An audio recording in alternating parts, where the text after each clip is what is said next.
ស្វាគមន៍មកកាន់ Podcast ថ្ងៃនេះខ្ញុំមានគិតយូរយ៉ាងខ្លាំងក្នុងការចែករំលែកសេចក្តីសង្ខេបពីសៀវភៅមួយដែលមានឥទ្ធិពលលើមនុស្សរាប់លាននាក់នៅជុំវិញពិភពលោកគឺ You Can Heal Your Life ដែលនិពន្ធដោយ Louise Hay សៀវភៅនេះមិនមែនជាសៀវភៅវិទ្យាសាស្ត្រទេហើយក៏មិនមែនជាសៀវភៅផ្ដល់រូបមន្តជោគជ័យក្នុងរយៈពេលខ្លីដែរផ្ទុយទៅវិញវាជាសៀវភៅអភិវឌ្ឍផ្លូវចិត្តដែលលើកទឹកចិត្តឲ្យយើងពិនិត្យមើលរបៀបដែលគំនិតជំនឿនិងអារម្មណ៍របស់យើងអាចជះឥទ្ធិពលដល់របៀបរស់នៅនិងទស្សនៈរបស់យើងចំពោះជីវិត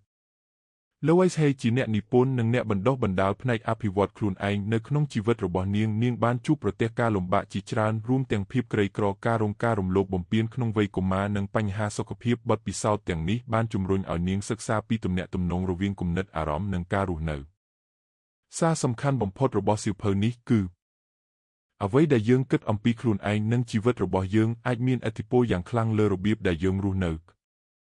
នាងជឿថាមនុស្សជាច្រើនរស់នៅក្រោមឥទ្ធិពលនៃជំនឿអវិជ្ជមានដែលបានបង្កើតឡើងតាំងពីកុមារភាពឧទាហរណ៍មនុស្សខ្លះតែងគិតថាខ្ញុំមិនល្អគ្រប់គ្រាន់ទេខ្ញុំមិនសមនឹងទទួលបានសេចក្តីស្រឡាញ់ទេខ្ញុំមិនអាចជោគជ័យបានទេខ្ញុំតែងតែបរាជ័យបើយើងនិយាយពាក្យទាំងនេះម្ដងហើយម្ដងទៀតខួរក្បាលនឹងទទួលយកវាជាការពិតហើយវាអាចប៉ះពាល់ដល់ការសម្រេចចិត្តទំនាក់ទំនងនិងទំនុកចិត្តលើខ្លួនឯងផ្ទុយទៅវិញ Louise Hay លើកទឹកចិត្តឲ្យយើងចាប់ផ្ដើមផ្លាស់ប្ដូររបៀបគិតនាងមិននិយាយថាការគិតវិជ្ជមានអាចដោះស្រាយបញ្ហាទាំងអស់បានភ្លាមនោះទេប៉ុន្តែនាងជឿថាការផ្លាស់ប្ដូរផ្នត់គំនិតអាចជួយឲ្យយើងឆ្លើយតបចំពោះបញ្ហាបានប្រសើរឡើងនិងបង្កើតទម្លាប់ដែលមានប្រយោជន៍ជាងមុនឧទាហរណ៍បើមនុស្សម្នាក់តែងនិយាយថាក៏ខ្ញុំមិនអាចធ្វើបានទេគឺគាត់ប្រហែលជាមិនសាកល្បងអ្វីថ្មីឡើយប៉ុន្តែបើគាត់ផ្លាស់ប្ដូរមកជាក៏ខ្ញុំអាចរៀននិងអភិវឌ្ឍខ្លួនបានគឺគាត់នឹងក្លាហានក្នុងការចាប់ផ្ដើមនិងព្យាយាមបន្តនេះគឺជាសារដ៏សំខាន់មួយនៃសៀវភៅគំនិតរបស់យើងអាចមានឥទ្ធិពលលើអារម្មណ៍អាកប្បកិរិយានិងជម្រើសដែលយើងធ្វើជារៀងរាល់ថ្ងៃទោះជាយ៉ាងណាក៏គួរយល់ដែរថាសៀវភៅនេះបង្ហាញពីទស្សនៈផ្ទាល់របស់ Louise Hay គំនិតខ្លះជាពិសេសការភ្ជាប់អារម្មណ៍ជាមួយជំងឺរាងកាយមិនត្រូវបានបញ្ជាក់ថាជាការពិតដោយវិទ្យាសាស្ត្រទាំងស្រុងទេដូច្នេះយើងអាចយកវាជាការលើកទឹកចិត្តផ្នែកផ្លូវចិត្តប៉ុន្តែមិនគួរប្រើជំនួសការពិគ្រោះជាមួយគ្រូពេទ្យឬការព្យាបាលតាមវិទ្យាសាស្ត្រនោះឡើយនៅក្នុងផ្នែកបន្ទាប់យើងនឹងស្វែងយល់ថាជំនឿដែលយើងមានតាំងពីកុមារភាពត្រូវបានបង្កើតឡើងយ៉ាងដូចម្តេចហើយហេតុអ្វីបានជាវាអាចមានឥទ្ធិពលលើជីវិតរបស់យើងរហូតដល់ពេលពេញវ័យនៅក្នុងផ្នែកនេះ Louise Hay បានលើកឡើងថាជីវិតរបស់មនុស្សម្នាក់មិនត្រូវបានកំណត់ត្រឹមតែដោយសំណាងឬស្ថានភាពខាងក្រៅប៉ុណ្ណោះទេប៉ុន្តែថែមទាំងដោយជំនឿ beliefs ដែលយើងបានបង្កើតឡើងតាំងពីកុមារភាពផងដែរនាងជឿថាមុនពេលយើងអាចផ្លាស់ប្ដូរជីវិតយើងត្រូវយល់ជាមុនសិនថាតើជំនឿរបស់យើងមកពីណា1កុមារភាពគឺជាពេលដែលជំនឿត្រូវបានបង្កើតនៅពេលយើងនៅក្មេងយើងមិនទាន់អាចវិភាគថាអ្វីត្រឹមត្រូវឬអ្វីខុសបានទេយើងរៀនពីមនុស្សនៅជុំវិញខ្លួនដូចជាឪពុកម្ដាយលោកគ្រូអ្នកគ្រូសាច់ញាតិនិងសង្គមបើកុមារម្នាក់តែងតែពាក្យថាអ្នកមិនឆ្លាតទេអ្នកធ្វើអ្វីក៏មិនបានល្អកុំស្រមៃខ្ពស់ពេកពាក្យទាំងនេះអាចក្លាយជាជំនឿដែលគាត់យកតាមខ្លួនរហូតដល់ពេលធំផ្ទុយទៅវិញប្រសិនបើកុមារត្រូវបានលើកទឹកចិត្តដោយពាក្យដូចជាអ្នកអាចរៀនបានអ្នកមានសមត្ថភាពការបរាជ័យគឺជាឱកាសសម្រាប់រៀនគាត់នឹងមានទំនុកចិត្តលើខ្លួនឯងកាន់តែច្រើន Louise Hay ចង់ឲ្យយើងយល់ថាជំនឿជាច្រើនដែលយើងមានសពថ្ងៃប្រហែលជាមិនមែនជាការពិតទេប៉ុន្តែជាអ្វីដែលយើងបានទទួលយកដោយមិនដឹងខ្លួន2 Louise Hay បានសង្កត់ធ្ងន់លើអ្វីដែលនាងហៅថាការសន្ទនាជាមួយខ្លួនឯងជារៀងរាល់ថ្ងៃយើងស្ទើរតែទាំងអស់គ្នានិយាយជាមួយខ្លួនឯងក្នុងចិត្តសំណួរគឺតើយើងនិយាយអ្វីមនុស្សជាច្រើនមានទម្លាប់និយាយថាខ្ញុំមិនពូកែទេខ្ញុំមិនស្អាតទេខ្ញុំតែងតែបរាជ័យគ្មានអ្នកណាស្រឡាញ់ខ្ញុំទេបើយើងនិយាយបែបនេះជារៀងរាល់ថ្ងៃវាអាចធ្វើឲ្យទំនុកចិត្តរបស់យើងធ្លាក់ចុះនិងប៉ះពាល់ដល់សកម្មភាពរបស់យើងLouise Hay លើកទឹកចិត្តឲ្យយើងសង្កេតមើលពាក្យដែលយើងប្រើជាមួយខ្លួនឯងហើយព្យាយាមផ្លាស់ប្ដូរវាទៅជាពាក្យដែលផ្ដល់កម្លាំងចិត្តជាងមុនឧទាហរណ៍ជំនួសឲ្យក៏ខ្ញុំមិនអាចធ្វើបានទេអាចនិយាយថាខ្ញុំអាចរៀនបានបើខ្ញុំបន្តព្យាយាមជំនួសឲ្យខ្ញុំបរាជ័យអាចនិយាយថាខ្ញុំទទួលបានបទពិសោធន៍ហើយខ្ញុំនឹងធ្វើបានល្អជាងមុន ការផ្លាស់ប្ដូរតូចបែបនេះមិនមែនមានន័យថាបញ្ហានឹងបាត់ភ្លាមទេប៉ុន្តែវាអាចជួយឲ្យយើងមានទស្សនវិជ្ជមាននិងកម្លាំងចិត្តក្នុងការបន្ត3តើជំនឿអវិជ្ជមានអាចផ្លាស់ប្ដូរបានទេ Louise Hay ឆ្លើយថាបាននាងជឿថាខួរក្បាលរបស់យើងអាចរៀនអ្វីថ្មីបានគ្រប់វ័យបើទោះបីយើងមានជំនឿអវិជ្ជមានអស់រយៈពេលជាច្រើនឆ្នាំក៏យើងនៅតែអាចបង្កើតជំនឿថ្មីបានតាមរយៈការអនុវត្តជាបន្តបន្ទាប់នេះទាមទារឲ្យមានការអត់ធ្មត់និងការហ្វឹកហាត់ព្រោះការផ្លាស់ប្ដូរទម្លាប់គិតមិនកើតឡើងក្នុងរយៈពេលមួយយប់នោះទេ4ឈប់បន្ទោសខ្លួនឯងចំណុចមួយដែល Louise Hay និយាយជាញឹកញាប់គឺការបញ្ឈប់ការរិះគន់ខ្លួនឯងមនុស្សជាច្រើនមានទម្លាប់ប្រៀបធៀបខ្លួនជាមួយអ្នកដទៃហើយមានអារម្មណ៍ថាខ្លួនមិនល្អគ្រប់គ្រាន់នាងលើកឡើងថាការរិះគន់ខ្លួនឯងជានិច្ចមិនជួយឲ្យយើងរីកចម្រើនទេផ្ទុយទៅវិញវាអាចធ្វើឲ្យយើងបាត់បង់ទំនុកចិត្តនិងខ្លាចការបរាជ័យជំនួសមកវិញនាងណែនាំឲ្យយើងទទួលស្គាល់កំហុសរៀនពីវាហើយបន្តដំណើរទៅមុខ5ឧទាហរណ៍ក្នុងជីវិតប្រចាំថ្ងៃសូមស្រមៃថាមាននិស្សិត2នាក់ដែលទទួលបានពិន្ទុទាបក្នុងការប្រឡងនិស្សិតទី1និយាយថាខ្ញុំល្ងងខ្ញុំមិនអាចជោគជ័យទេគាត់ប្រហែលជាបាត់បង់ទឹកចិត្តនិងមិនចង់ខិតខំទៀតចំណែកនិស្សិតទី2និយាយថាលទ្ធផលនេះបង្ហាញថាខ្ញុំត្រូវកែលម្អវិធីសិក្សារបស់ខ្ញុំទោះបីទាំងពីរជួបបញ្ហាដូចគ្នាក៏ការឆ្លើយតបរបស់ពួកគេខុសគ្នានេះជាអ្វីដែល Louise Hay ចង់បង្ហាញថារបៀបគិតអាចមានឥទ្ធិពលលើការសម្រេចចិត្តនិងអនាគតរបស់យើងសេចក្តីសន្និដ្ឋានសរុបមកផ្នែកនេះបង្រៀនយើងថាជំនឿនិងការនិយាយជាមួយខ្លួនឯងមានឥទ្ធិពលយ៉ាងខ្លាំងលើទំនុកចិត្តអាកប្បកិរិយានិងជម្រើសក្នុងជីវិតប៉ុន្តែអ្វីដែលសំខាន់បំផុតគឺយើងអាចផ្លាស់ប្ដូរជំនឿទាំងនោះបានការផ្លាស់ប្ដូរមិនកើតឡើងភ្លាមទេប៉ុន្តែចាប់ផ្ដើមពីការយល់ដឹងនិងការអនុវត្តជារៀងរាល់ថ្ងៃនៅក្នុងផ្នែកបន្ទាប់យើងនឹងពិភាក្សាអំពីគំនិតស្នូលមួយទៀតរបស់ Louise Hay គឺការស្រឡាញ់ខ្លួនឯងគឺដែលនាងចាត់ទុកថាជាគ្រឹះនៃការផ្លាស់ប្ដូរនិងការរីកចម្រើនក្នុងជីវិតផ្នែកទី4ការអភ័យទោស Forgiveness ការរំដោះខ្លួនពីអតីតកាលនៅក្នុងជំពូកនេះ Louise Hay បានបញ្ជាក់ថាការអភ័យទោសគឺជាគន្លឹះដ៏សំខាន់មួយសម្រាប់ការផ្លាស់ប្ដូរជីវិតនាងជឿថាមនុស្សជាច្រើនរស់នៅជាមួយការឈឺចាប់កំហឹងនិងការអាក់អន់ចិត្តអស់រយៈពេលជាច្រើនឆ្នាំដោយសារតែមិនអាចលែងអតីតកាលបានតាមទស្សនៈរបស់នាងអារម្មណ៍ទាំងនេះមិនត្រឹមតែធ្វើឲ្យចិត្តរបស់យើងមិនស្ងប់ប៉ុណ្ណោះទេប៉ុន្តែថែមទាំងរារាំងការរីកចម្រើនក្នុងជីវិតផងដែរ1តើការអភ័យទោសមានន័យដូចម្តេចមនុស្សជាច្រើនយល់ច្រឡំថាការអភ័យទោសមានន័យថាយើងយល់ព្រមឬទទួលស្គាល់អំពើខុសរបស់អ្នកដទៃប៉ុន្តែ Louise Hay ពន្យល់ថាការអភ័យទោសមានន័យថាយើងសម្រេចចិត្តលែងឲ្យការឈឺចាប់ពីអតីតកាលគ្រប់គ្រងជីវិតរបស់យើងនិយាយម្យ៉ាងទៀតការអភ័យទោសគឺជាអំណោយដែលយើងផ្ដល់ឲ្យខ្លួនឯងមិនមែនជារង្វាន់សម្រាប់អ្នកដែលបានធ្វើឲ្យយើងឈឺចាប់នោះទេ2ហេតុអ្វីការកាន់ទុក្ខកំហឹងអាចប៉ះពាល់ដល់យើងសូមស្រមៃថាមាននរណាម្នាក់បានធ្វើឲ្យយើងឈឺចិត្តកាលពី10ឆ្នាំមុនបើរាល់ថ្ងៃយើងនៅតែគិតអំពីរឿងនោះដោយមានកំហឹងនិងការស្អប់នោះអ្នកដែលរងទុក្ខជារៀងរាល់ថ្ងៃគឺយើងផ្ទាល់ Louise Hay ប្រើគំនិតនេះដើម្បីបង្ហាញថាការកាន់ទុក្ខអារម្មណ៍អវិជ្ជមានធ្វើឲ្យយើងបាត់បង់សេចក្តីសុខក្នុងបច្ចុប្បន្ននាងលើកទឹកចិត្តឲ្យយើងសួរខ្លួនឯងថាតើខ្ញុំចង់បន្តរស់នៅជាមួយការឈឺចាប់នេះឬខ្ញុំចង់រំដោះខ្លួនឯង3អភ័យទោសខ្លួនឯងLouise Hay និយាយថាមនុស្សជាច្រើនមិនត្រឹមតែខឹងអ្នកដទៃប៉ុណ្ណោះទេប៉ុន្តែថែមទាំងខឹងខ្លួនឯងពួកគេគិតថាខ្ញុំគួរតែធ្វើបានល្អជាងនេះគឺខ្ញុំមិនគួរធ្វើកំហុសនោះទេខ្ញុំមិនអាចលើកលែងខ្លួនឯងបានទេប៉ុន្តែនាងជឿថាមនុស្សគ្រប់រូបសុទ្ធតែធ្វើខុសកំហុសមិនមែនជាចុងបញ្ចប់នៃជីវិតទេប៉ុន្តែជាមេរៀនសម្រាប់ការរីកចម្រើន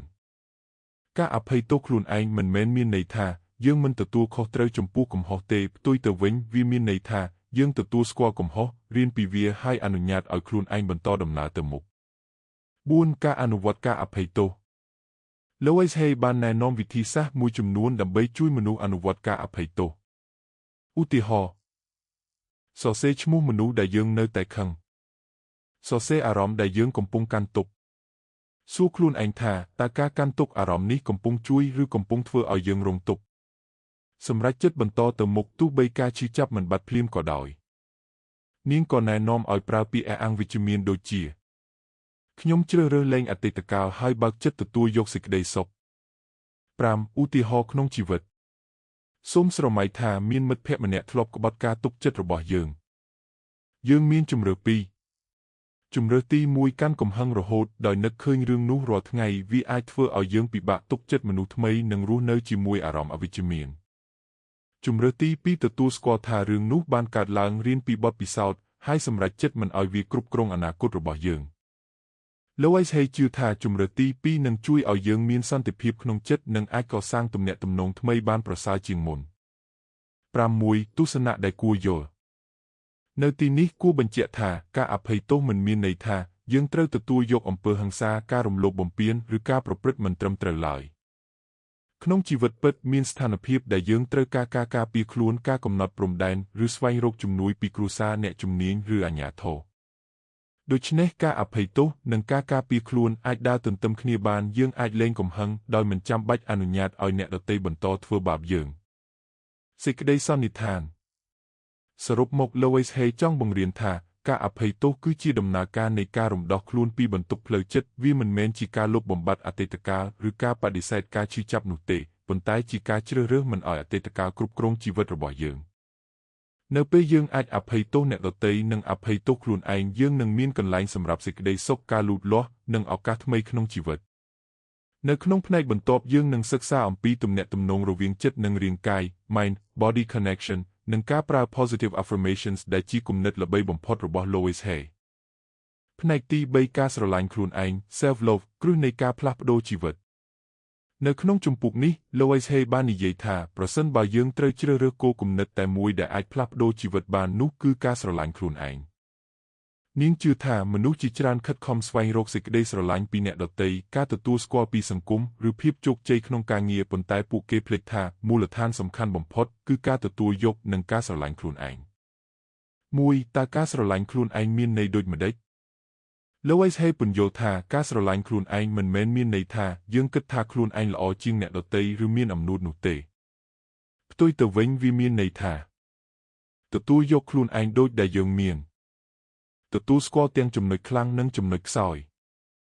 អនុញ្ញាតឲ្យខ្លួនឯងរៀនពីកំហុសដោយមិនស្អប់ខ្លួនឯងជឿថាយើងសុំនឹងទទួលបានសេចក្តីស្រឡាញ់ការគោរពនិងឱកាសល្អក្នុងជីវិតនាងនិយាយថាមនុស្សដែលស្រឡាញ់ខ្លួនឯងព្យាយាមថែរក្សាសុខភាពរៀនអភិវឌ្ឍខ្លួននិងគោរពតម្លៃរបស់ខ្លួនពួកគេមិនល្អឥតខ្ចោះទេប៉ុន្តែពួកគេមិនអនុញ្ញាតឲ្យកំហុសកំណត់តម្លៃរបស់ខ្លួនឡើយ2ហេតុអ្វីមនុស្សជាច្រើនពិបាកស្រឡាញ់ខ្លួនឯងLouis Hay យល់ថាមនុស្សជាច្រើនធំឡើងក្នុងបរិយាកាសដែលមានការរិះគន់ឬការរំពឹងទុកខ្ពស់ពេកឧទាហរណ៍ត្រូវបានប្រៀបធៀបជាមួយបងប្អូនឬមិត្តរួមថ្នាក់ត្រូវបានប្រាប់ថាអ្នកមិនល្អគ្រប់គ្រាន់មានអារម្មណ៍ថាតម្លៃរបស់ខ្លួនអាស្រ័យលើពិន្ទុការងារឬប្រាក់ចំណូលនៅពេលជួបបទពិសោធន៍បែបនេះជាញឹកញាប់មនុស្សអាចចាប់ផ្ដើមជឿថាខ្លួនមិនមានតម្លៃឬមិនសមនឹងទទួលបានសេចក្តីស្រឡាញ់Louis Hay លើកឡើងថាជំនឿបែបនេះអាចបន្តជាប់ជាមួយយើងរហូតដល់ពេញវ័យប្រសិនបើយើងមិនព្យាយាមផ្លាស់ប្ដូរវា3បញ្ឈប់ការរិះគន់ខ្លួនឯងចំណុចមួយដែល Louis Hay និយាយម្ដងហើយម្ដងទៀតគឺឈប់រិះគន់ខ្លួនឯងយើងទាំងអស់គ្នាសុទ្ធតែធ្លាប់ធ្វើខុសកំហុសគឺជាផ្នែកមួយនៃការរៀនសូត្រប៉ុន្តែមនុស្សជាច្រើនតែងតែបន្ទោសខ្លួនឯងដោយពាក្យធ្ងន់ដូចជាខ្ញុំអត់ប្រយោជន៍ខ្ញុំធ្វើអ្វីក៏មិនបានល្អខ្ញុំមិនដែលជោគជ័យទេ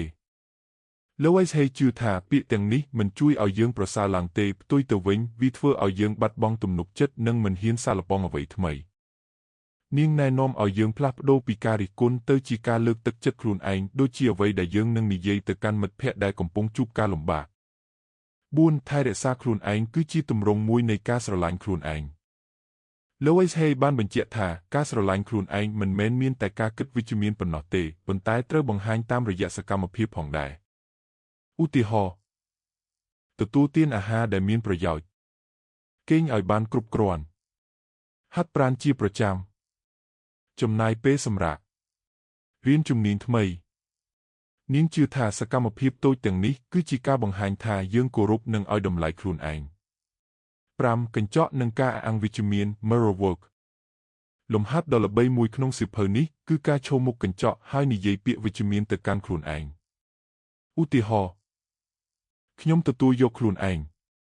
ខ្ញុំសុំនឹងទទួលបានសេចក្តីស្រឡាញ់ខ្ញុំកំពុងអភិវឌ្ឍខ្លួនរៀងរាល់ថ្ងៃ Louis Hay ជឿថាការធ្វើលំហាត់នេះជាប្រចាំអាចជួយផ្លាស់ប្ដូររបៀបដែលយើងមើលឃើញខ្លួនឯងទោះជាយ៉ាងណាគួរកត់សម្គាល់ថាប្រសិទ្ធភាពនៃវិធីនេះអាចខុសគ្នាទៅតាមមនុស្សម្នាក់ហើយវាមិនមែនជាការព្យាបាលជំងឺផ្លូវចិត្តឬជំនួសការពិគ្រោះជាមួយអ្នកជំនាញនោះទេវាអាចត្រូវបានប្រើជាវិធីមួយដើម្បីលើកទឹកចិត្តនិងបង្កើនការយល់ដឹងអំពីខ្លួនឯង 5. ឧទាហរណ៍ក្នុងជីវិតប្រចាំថ្ងៃ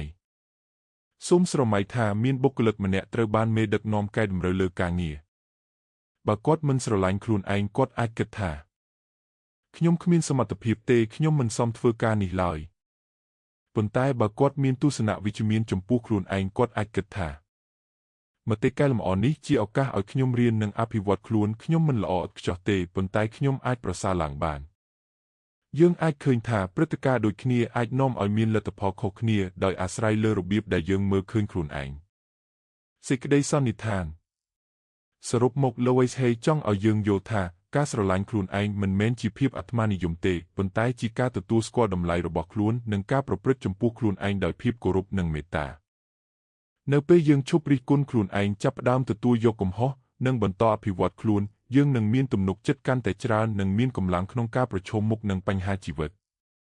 នៅក្នុងផ្នែកបន្ទាប់យើងនឹងសិក្សាអំពីការអភ័យទោស Forgiveness ដែល Louis Hay ចាត់ទុកថាជាជំហានសំខាន់មួយក្នុងការរំដោះខ្លួនពីការឈឺចាប់ផ្លូវចិត្តនិងបើកផ្លូវទៅរកការរីកចម្រើនផ្នែកទី5ទំនាក់ទំនងរវាងចិត្តនិងរាងកាយ Mind Body Connection និងការប្រើ Positive Affirmations នៅក្នុងផ្នែកនេះ Louis Hay បានបង្ហាញគំនិតដែលធ្វើឲ្យសៀវភៅ You Can Heal Your Life ល្បីល្បាញជុំវិញពិភពលោកនាងជឿថាគំនិតអារម្មណ៍និងរាងកាយមានទំនាក់ទំនងគ្នាហើយរបៀបដែលយើងគិតអំពីខ្លួនឯងនិងជីវិតអាចមានឥទ្ធិពលលើសុខុមាលភាពផ្លូវចិត្តនិងរាងកាយទោះជាយ៉ាងណាមុននឹងចូលទៅក្នុងខ្លឹមសារយើងគួរយល់ថានេះគឺជាទស្សនៈរបស់ Louis Hay វាមិនមែនជាការពន្យល់ដែលត្រូវបានបញ្ជាក់ដោយវិទ្យាសាស្ត្រវេជ្ជសាស្ត្រសម្រាប់ជំងឺទាំងអស់នោះទេហើយវាមិនគួរជំនួសការពិគ្រោះជាមួយគ្រូពេទ្យឬការព្យាបាលតាមវេជ្ជសាស្ត្រឡើយ 1. ទំនាក់ទំនងរវាងអារម្មណ៍និងសុខភាពយើងទាំងអស់គ្នាធ្លាប់មានបទពិសោធន៍ថានៅពេលមានសម្ពាធឬបារម្ភខ្លាំងយើងអាចមានរោគសញ្ញាដូចជាគេងមិនលក់ឈឺក្បាលបេះដូងលោតញាប់អស់កម្លាំងបាត់បង់ចំណង់អាហារនេះបង្ហាញថាផ្លូវចិត្តនិងរាងកាយអាចមានទំនាក់ទំនងគ្នា Louis Hay ពង្រីកគំនិតនេះដោយស្នើថាអារម្មណ៍អវិជ្ជមានដែលកាន់ទុកយូរអាចជាឥទ្ធិពលដល់សុខុមាលភាពរបស់មនុស្សទោះជាយ៉ាងណាវាជាទស្សនៈផ្ទាល់របស់អ្នកនិពន្ធហើយមិនគួរបកស្រាយថាជំងឺទាំងអស់កើតពីគំនិតឬអារម្មណ៍នោះទេ 2. ហេតុអ្វី Louis Hay ផ្ដោតលើការផ្លាស់ប្ដូរគំនិត Louis Hay ជឿថាមនុស្សជាច្រើនចំណាយពេលផ្លាស់ប្ដូរអ្វីនៅខាងក្រៅដូចជាការងារទ្រព្យសម្បត្តិឬបរិយាកាសប៉ុន្តែមិនសូវយកចិត្តទុកដាក់ចំពោះរបៀបគិតរបស់ខ្លួននាងនិយាយថាប្រសិនបើយើងនៅតែគិតថាខ្ញុំគ្មានតម្លៃ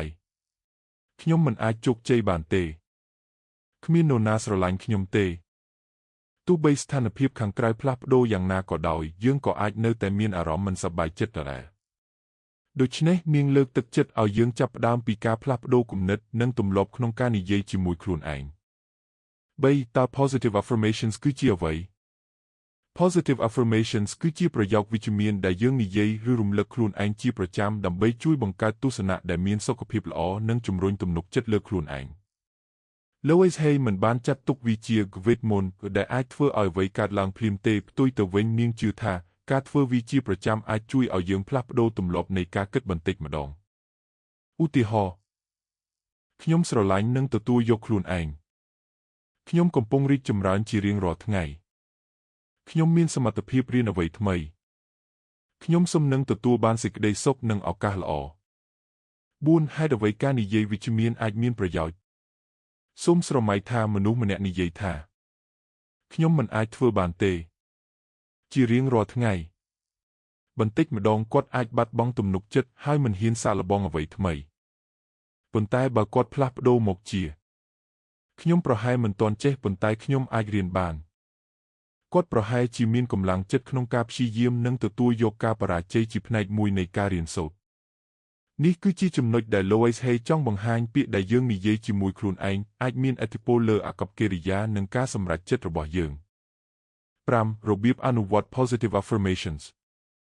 Louis Hay ណែនាំឲ្យធ្វើជាប្រចាំជាពិសេសនៅពេលព្រឹកនិងមុនចូលគេងជំហានសាមញ្ញមានដូចជា ទី1ជ្រើសរើសប្រយោគវិជ្ជមានមួយដែលត្រូវនឹងគោលដៅរបស់អ្នកទី2និយាយវាដោយជឿជាក់និងស្ងប់ស្ងាត់ទី3ធ្វើជាប្រចាំជារៀងរាល់ថ្ងៃ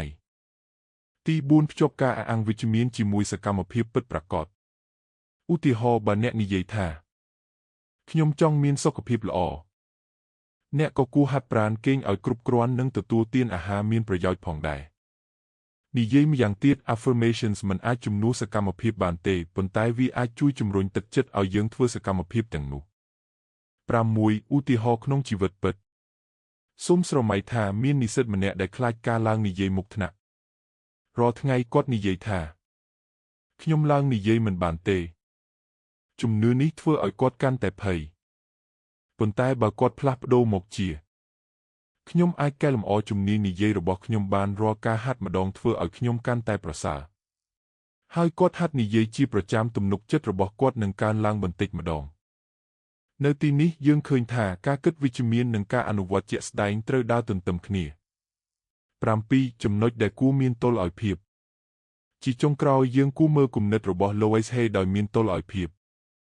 ការគិតវិជ្ជមានការស្រឡាញ់ខ្លួនឯងនិងការប្រើ positive affirmations អាចជួយលើកទឹកចិត្តនិងបង្កើនទំនុកចិត្តបានប៉ុន្តែបើមានជំងឺធ្ងន់ធ្ងរឬបញ្ហាសុខភាពផ្លូវចិត្តយើងគួរស្វែងរកជំនួយពីគ្រូពេទ្យឬអ្នកជំនាញផ្នែកសុខភាពផ្លូវចិត្ត affirmations គួរត្រូវបានប្រើជាឧបករណ៍បន្ថែមមិនមែនជាការព្យាបាលជំនួសនោះទេសរុបមក Louise Hay ចង់បង្ហាញថាគំនិតអារម្មណ៍និងអាកប្បកិរិយារបស់យើងមានទំនាក់ទំនងយ៉ាងជិតស្និទ្ធតាមទស្សនៈរបស់នាងការប្រើ positive affirmations អាចជួយបង្កើតផ្នត់គំនិតវិជ្ជមានបង្កើនទំនុកចិត្តនិងជំរុញឲ្យយើងធ្វើសកម្មភាពដែលនាំទៅរកការផ្លាស់ប្ដូរជីវិត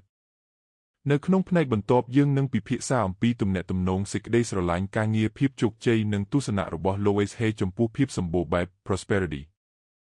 នៅក្នុងផ្នែកនេះ Louise Hay បានពន្យល់ថាជីវិតរបស់មនុស្សម្នាក់មិនមានតែសុខភាពប៉ុណ្ណោះទេប៉ុន្តែរួមមានទំនាក់ទំនងការងារការរីកចម្រើនផ្នែកហិរញ្ញវត្ថុនិងសេចក្តីសុខក្នុងជីវិតផងដែរ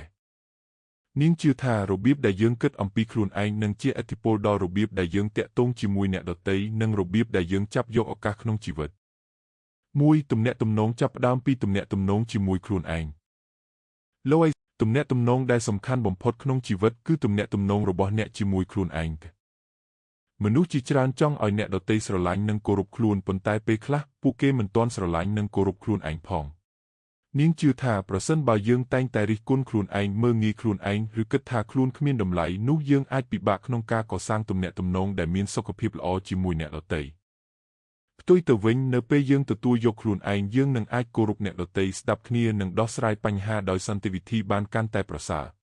2ការផ្លាស់ប្ដូរខ្លួនឯងជាងព្យាយាមផ្លាស់ប្ដូរអ្នកដទៃ Louise Hay លើកឡើងថាមនុស្សភាគច្រើនចំណាយពេលច្រើនក្នុងការព្យាយាមផ្លាស់ប្ដូរអ្នកដទៃឧទាហរណ៍ចង់ឲ្យដៃគូផ្លាស់ប្ដូរចង់ឲ្យមិត្តរួមការងារផ្លាស់ប្ដូរចង់ឲ្យគ្រួសារផ្លាស់ប្ដូរប៉ុន្តែនាងសួរសំណួរមួយថាតើយើងបានចាប់ផ្ដើមផ្លាស់ប្ដូរខ្លួនឯងហើយឬនៅនាងជឿថាយើងមិនអាចគ្រប់គ្រងគំនិតនិងអាកប្បកិរិយារបស់អ្នកដទៃបានទេប៉ុន្តែយើងអាចគ្រប់គ្រងរបៀបដែលយើងឆ្លើយតបនេះជាគំនិតដ៏សំខាន់មួយដែលអាចជួយកាត់បន្ថយជម្លោះក្នុងគ្រួសារកន្លែងធ្វើការនិងសង្គម3ភាពជោគជ័យចាប់ផ្ដើមពីផ្នត់គំនិត Louise Hay មិនបានកំណត់ថាភាពជោគជ័យមានន័យត្រឹមតែប្រាក់ឬតំណែងនោះទេតាមទស្សនៈរបស់នាងភាពជោគជ័យមានន័យថាមានសុខភាពល្អមានសេចក្តីសុខក្នុងចិត្តមានទំនាក់ទំនងល្អមានការងារដែលមានន័យមានឱកាសអភិវឌ្ឍខ្លួនជាបន្តបន្ទាប់នាងជឿថាមនុស្សដែលជឿលើសមត្ថភាពរបស់ខ្លួននឹងមានភាពក្លាហានក្នុងការរៀននិងទទួលយកឱកាសថ្មី4ទស្សនៈអំពីប្រាក់និងភាពសម្បូរបែប Louise Hay បានកត់សម្គាល់ថាមនុស្សខ្លះមានជំនឿអវិជ្ជមានអំពីប្រាក់ដូចជាអ្នកមានគឺជាមនុស្សអាក្រក់ខ្ញុំមិនដែលមានលុយគ្រប់គ្រាន់ទេខ្ញុំមិនសមនឹងក្លាយជាអ្នកជោគជ័យទេនាងជឿថាជំនឿបែបនេះអាចធ្វើឲ្យមនុស្សខ្លះមិនហ៊ានស្វែងរកឱកាសថ្មីឬមិនជឿលើសមត្ថភាពរបស់ខ្លួនដូច្នេះនាងលើកទឹកចិត្តឲ្យយើងផ្លាស់ប្ដូរមកជាគំនិតដែលមានតុល្យភាពជាងមុនដូចជាខ្ញុំអាចរៀនបង្កើតតម្លៃនិងរកប្រាក់ដោយស្មោះត្រង់ទោះជាយ៉ាងណា Louise Hay ក៏សង្កត់ធ្ងន់ថាការគិតវិជ្ជមានតែមួយមុខមិនគ្រប់គ្រាន់សម្រាប់ភាពជោគជ័យផ្នែកហិរញ្ញវត្ថុនោះទេយើងនៅតែត្រូវមានការខិតខំរៀនជំនាញថ្មីគ្រប់គ្រងហិរញ្ញវត្ថុនិងធ្វើការសម្រេចចិត្តប្រកបដោយការទទួលខុសត្រូវ 5ការដឹងគុណ gratitude គំនិតមួយទៀតដែល Louise Hay និយាយញឹកញាប់គឺការដឹងគុណនាងណែនាំឲ្យយើងចំណាយពេលរៀងរាល់ថ្ងៃដើម្បីគិតអំពីអ្វីដែលយើងមានរួចហើយឧទាហរណ៍សុខភាពដែលយើងកំពុងមានគ្រួសារនិងមិត្តភក្តិការអប់រំការងារឱកាសក្នុងការរៀននិងអភិវឌ្ឍខ្លួនការដឹងគុណមិនមានន័យថាយើងឈប់ខិតខំទេផ្ទុយទៅវិញវាជួយឲ្យយើងមើលឃើញតម្លៃនៃអ្វីដែលមានខណៈពេលដែលបន្តស្វែងរកការរីកចម្រើន6ឧទាហរណ៍ក្នុងជីវិតពិតសូមស្រមៃថាមានបុគ្គលិក2នាក់ដែលមិនទទួលបានការដំឡើងតំណែងបុគ្គលិកទី1និយាយថាខ្ញុំមិនមានសមត្ថភាពទេខ្ញុំគួរតែបោះបង់គាត់អាចបាត់បង់កម្លាំងចិត្តនិងឈប់អភិវឌ្ឍខ្លួនចំណែកបុគ្គលិកទី2គិតថាខ្ញុំខកចិត្តប៉ុន្តែខ្ញុំនឹងសួរថាតើខ្ញុំត្រូវកែលម្អអ្វីខ្លះហើយខ្ញុំនឹងបន្តរៀនទោះបីលទ្ធផលដំបូងដូចគ្នាក៏របៀបគិតខុសគ្នាអាចនាំទៅរកអនាគតខុសគ្នាផងដែរ7មេរៀនសំខាន់ពីផ្នែកនេះយើងអាចរៀនបានថាទំនាក់ទំនងល្អចាប់ផ្ដើមពីការគោរពខ្លួនឯងយើងមិនអាចគ្រប់គ្រងអ្នកដទៃបានទេប៉ុន្តែអាចគ្រប់គ្រងការឆ្លើយតបរបស់ខ្លួនភាពជោគជ័យមិនមែនវាស់ត្រឹមតែប្រាក់ទេប៉ុន្តែរួមមានសេចក្តីសុខសុខភាពនិងការរីកចម្រើនការគិតវិជ្ជមានគួរតែដើរទន្ទឹមជាមួយការខិតខំប្រឹងប្រែងនិងសកម្មភាពជាក់ស្ដែងសេចក្តីសន្និដ្ឋានLouise Hay ចង់បង្រៀនយើងថាជីវិតដែលមានន័យមិនមែនកើតចេញពីសំណាងតែមួយមុខទេប៉ុន្តែកើតចេញពីផ្នត់គំនិតសកម្មភាពនិងទំនាក់ទំនងដែលយើងកសាងជារៀងរាល់ថ្ងៃនៅពេលយើងរៀនស្រឡាញ់ខ្លួនឯងអភ័យទោសអតីតកាលមានទស្សនៈវិជ្ជមាននិងខិតខំអភិវឌ្ឍខ្លួននោះយើងនឹងមានឱកាសរស់នៅដោយមានគោលបំណងនិងសេចក្តីសុខកាន់តែច្រើននៅក្នុងផ្នែកទី7ដែលជាផ្នែកចុងក្រោយយើងនឹងសង្ខេបមេរៀនសំខាន់ពីសៀវភៅពិភាក្សាពីចំណុចខ្លាំងចំណុចដែលគួរពិចារណានិងបញ្ចប់បទបង្ហាញដោយការឆ្លុះបញ្ចាំងផ្ទាល់ខ្លួនផ្នែកទី7ការឆ្លុះបញ្ចាំងចំណុចខ្លាំងចំណុចដែលគួរពិចារណានិងសេចក្តីសន្និដ្ឋានឥឡូវនេះយើងបានឈានមកដល់ផ្នែកចុងក្រោយនៃសៀវភៅ You Can Heal Your Life ក្នុងផ្នែកនេះខ្ញុំនឹងសង្ខេបគំនិតសំខាន់របស់ Louise Hay ពិភាក្សាពីចំណុចខ្លាំងនិងចំណុចដែលគួរពិចារណារបស់សៀវភៅហើយបញ្ចប់ដោយការឆ្លុះបញ្ចាំងអំពីអ្វីដែលយើងអាចយកទៅអនុវត្តក្នុងជីវិតប្រចាំថ្ងៃ1តើសៀវភៅនេះចង់បង្រៀនយើងអ្វីបើត្រូវសង្ខេបសៀវភៅទាំងមូលជាប្រយោគមួយខ្ញុំគិតថាវាអាចជាការផ្លាស់ប្ដូរជីវិតចាប់ផ្ដើមពីការផ្លាស់ប្ដូររបៀបគិតLouise Hay ជឿថាមនុស្សជាច្រើនរស់នៅក្រោមឥទ្ធិពលនៃជំនឿអវិជ្ជមានដែលបានបង្កើតឡើងតាំងពីកុមារភាពជំនឿទាំងនេះអាចធ្វើឲ្យយើងខ្វះទំនុកចិត្តខ្លាចការបរាជ័យមិនហ៊ានចាប់យកឱកាសថ្មីនិងមើលឃើញខ្លួនឯងក្នុងផ្លូវអវិជ្ជមានដូច្នេះនាងលើកទឹកចិត្តឲ្យយើងចាប់ផ្ដើមពីការយល់ដឹងអំពីគំនិតរបស់ខ្លួនហើយបន្តផ្លាស់ប្ដូរវាបន្តិចម្ដង2មេរៀនសំខាន់ពីសៀវភៅបន្ទាប់ពីអានសៀវភៅនេះយើងអាចទាញយកមេរៀនសំខាន់ជាច្រើនទី1គំនិតមានឥទ្ធិពលលើអាកប្បកិរិយាបើមនុស្សម្នាក់ជឿថាខ្លួនមិនអាចជោគជ័យបានគាត់ប្រហែលជាមិនហ៊ានសាកល្បងប៉ុន្តែបើគាត់ជឿថាខ្លួនអាចរៀនបានគាត់នឹងក្លាហានក្នុងការចាប់ផ្ដើមទី2ស្រឡាញ់ខ្លួនឯងការស្រឡាញ់ខ្លួនឯងមិនមែនជាភាពអាត្មានិយមទេវាគឺជាការទទួលយកខ្លួនឯងគោរពតម្លៃរបស់ខ្លួននិងអនុញ្ញាតឲ្យខ្លួនឯងរៀនពីកំហុសទី3អភ័យទោសការអភ័យទោសមិនមែនធ្វើឡើងដើម្បីអ្នកដទៃទេវាជាការរំដោះខ្លួនយើងពីការឈឺចាប់និងកំហឹងដែលយើងបានកាន់ទុកអស់រយៈពេលយូរទី4 Positive Affirmations ពាក្យដែលយើងនិយាយជាមួយខ្លួនឯងមានឥទ្ធិពលលើទំនុកចិត្តនិងទម្លាប់របស់យើងទោះបី Affirmations មិនមែនជាវេទមន្តក៏ដោយប៉ុន្តែវាអាចជួយបង្កើតផ្នត់គំនិតដែលជំរុញឲ្យយើងធ្វើសកម្មភាពវិជ្ជមានទី5ការផ្លាស់ប្ដូរត្រូវការសកម្មភាពLouise Hay មិនបានលើកទឹកចិត្តឲ្យគ្រាន់តែគិតវិជ្ជមានប៉ុណ្ណោះទេការគិតវិជ្ជមានគួរតែភ្ជាប់ជាមួយការរៀនការខិតខំការទទួលខុសត្រូវការអភិវឌ្ឍខ្លួនជាបន្តបន្ទាប់3ចំណុចខ្លាំងរបស់សៀវភៅតាមទស្សនៈរបស់ខ្ញុំសៀវភៅនេះមានចំណុចល្អជាច្រើនក៏ងាយស្រួលអានLouise Hay ប្រើភាសាសាមញ្ញងាយយល់និងមានឧទាហរណ៍ជាច្រើនសូម្បីតែមនុស្សដែលមិនធ្លាប់អានសៀវភៅអភិវឌ្ឍខ្លួនក៏អាចយល់បានផ្ដល់កម្លាំងចិត្តសៀវភៅនេះជួយឲ្យមនុស្សជាច្រើនមានកម្លាំងចិត្តចាប់ផ្ដើមជីវិតថ្មីវាលើកទឹកចិត្តឲ្យយើងជឿថាអតីតកាលមិនចាំបាច់កំណត់អនាគតរបស់យើងជានិច្ចទេ គោលើកទឹកចិត្តឲ្យទទួលខុសត្រូវជំនួសឲ្យការបន្ទោសអ្នកដទៃ Louise Hay លើកទឹកចិត្តឲ្យយើងសួរខ្លួនឯងថាតើខ្ញុំអាចផ្លាស់ប្ដូរអ្វីបានគំនិតនេះអាចជួយឲ្យយើងក្លាយជាមនុស្សដែលសកម្មជាងមុនក្នុងការដោះស្រាយបញ្ហា4ចំណុចដែលគួរពិចារណាទោះបីសៀវភៅនេះមានឥទ្ធិពលខ្លាំងក៏ដោយក៏មានចំណុចដែលយើងគួរមើលដោយមានតុល្យភាព Louise Hay ភ្ជាប់ជំងឺមួយចំនួនជាមួយអារម្មណ៍និងជំនឿផ្លូវចិត្តទស្សនៈនេះបានជួយមនុស្សជាច្រើនឲ្យយកចិត្តទុកដាក់លើសុខភាពផ្លូវចិត្តប៉ុន្តែវាមិនមានន័យថាជំងឺទាំងអស់កើតពីការគិតអវិជ្ជមាននោះទេតាមវិទ្យាសាស្ត្រជំងឺអាចបណ្ដាលមកពីកត្តាជាច្រើនដូចជាពូជសាសន៍មេរោគបរិស្ថានរបៀបរស់នៅអាហារូបត្ថម្ភកត្តាជីវសាស្ត្រផ្សេងដូច្នេះបើមានបញ្ហាសុខភាពយើងគួរពិគ្រោះជាមួយគ្រូពេទ្យនិងអនុវត្តតាមការណែនាំផ្នែកវិទ្យាសាស្ត្រគំនិតរបស់ Louise Hay អាចប្រើជាការគាំទ្រផ្លូវចិត្តនិងការអភិវឌ្ឍខ្លួនប៉ុន្តែមិនគួរជំនួសការព្យាបាលវិទ្យាសាស្ត្រនោះទេ5ការអនុវត្តក្នុងជីវិតប្រចាំថ្ងៃបន្ទាប់ពីអានសៀវភៅនេះយើងមិនចាំបាច់ផ្លាស់ប្ដូរជីវិតទាំងមូលក្នុងមួយថ្ងៃទេយើងអាចចាប់ផ្ដើមពីសកម្មភាពតូចដូចជាសង្កេតមើលការនិយាយជាមួយខ្លួនឯងឈប់រិះគន់ខ្លួនឯងពេកអភ័យទោសចំពោះកំហុសរបស់ខ្លួនដឹងគុណចំពោះអ្វីដែលយើងមានថែរក្សាសុខភាពផ្លូវកាយនិងផ្លូវចិត្តបន្តរៀននិងអភិវឌ្ឍខ្លួនជារៀងរាល់ថ្ងៃការផ្លាស់ប្ដូរតូចបើធ្វើជាបន្តបន្ទាប់អាចនាំទៅរកការផ្លាស់ប្ដូរធំនាពេលអនាគត6ការឆ្លុះបញ្ចាំងផ្ទាល់ខ្លួនបន្ទាប់ពីសិក្សាសៀវភៅនេះខ្ញុំយល់ថាមេរៀនដែលមានតម្លៃបំផុតគឺមិនមែនថាគ្រាន់តែគិតវិជ្ជមានអ្វីនឹងល្អទាំងអស់គឺនោះទេផ្ទុយទៅវិញខ្ញុំយល់ថាសៀវភៅនេះកំពុងរំលឹកយើងថាគំនិតរបស់យើងមានឥទ្ធិពលលើរបៀបដែលយើងប្រឈមមុខនឹងបញ្ហាបើយើងមានទស្សនៈវិជ្ជមានមានការទទួលខុសត្រូវនិងបន្តខិតខំប្រឹងប្រែងយើងអាចបង្កើតការផ្លាស់ប្ដូរដែលមានន័យក្នុងជីវិតសម្រាប់ខ្ញុំមេរៀនដែលខ្ញុំចង់យកទៅអនុវត្តគឺការឈប់រិះគន់ខ្លួនឯងពេកនិងផ្ដោតលើការអភិវឌ្ឍខ្លួនមួយជំហានម្ដងសេចក្តីសន្និដ្ឋានជាចុងក្រោយ You Can Heal Your Life មិនមែនជាសៀវភៅដែលសន្យាថាអាចដោះស្រាយបញ្ហាទាំងអស់បានភ្លាមនោះទេប៉ុន្តែវាជាសៀវភៅដែលលើកទឹកចិត្តឲ្យយើងសួរខ្លួនឯងថាតើខ្ញុំកំពុងគិតអ្វីអំពីខ្លួនឯងតើខ្ញុំកំពុងកាន់ទុកការឈឺចាប់អ្វីខ្លះ